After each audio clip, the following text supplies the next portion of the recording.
প্রিয় দর্শক, আপনারা কয়দিন আগে দেখলেন যে 9 জন বাংলাদেশি কলকাতায় একটি হোটেলে ঘুমন্ত অবস্থায় কিভাবে আগুনে পুড়ে মারা গেল। তারপরেও প্রিয় দর্শক দেখেন, এই যে যমুনা ফিউচার পার্কের যে ভারতীয় ভিসা সেন্টার, এখানে দেখেন একটা জিনিস যে কত মানুষ তারপরেও ভারত যাওয়ার জন্য পাগল।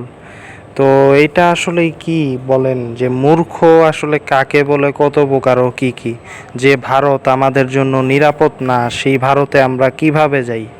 ভারতে যেখানে বাংলাদেশিরা আগুনে পুড়ে মারা যায়, এই খবর দেখার পরও কি এদের কোনো আর কি বিবেক বোধ বলতে কিছু নাই? এদের ন্যূনতম বোধ নাই, এতটুকু যে অনুভূতি নাই, বুঝ নাই যে যে দেশটা আমাদের জন্য নিরাপদ না সেই দেশে আমাদেরকে যাইতেই হইব। চিকিৎসা ডাক্তার শফিকুর রহমান আমিরে জামাত, বিরোধী দলীয় নেতা, তিনি যদি বাংলাদেশে ওপেন হার্ট সার্জারি করতে পারে, তাহলে এদের ঠুনকো কারণে কেন ভারতে চিকিৎসা করতে যাইতেই হইব?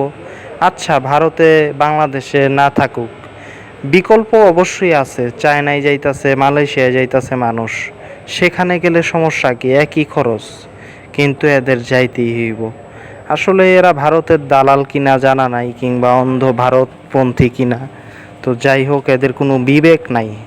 আপনারা ভিডিওটি সতর্কতার সাথে শেয়ার করুন, লাইক করুন, কমেন্ট করুন, আর এদের যদি একটু তাইলে বোধ হয় আর কি।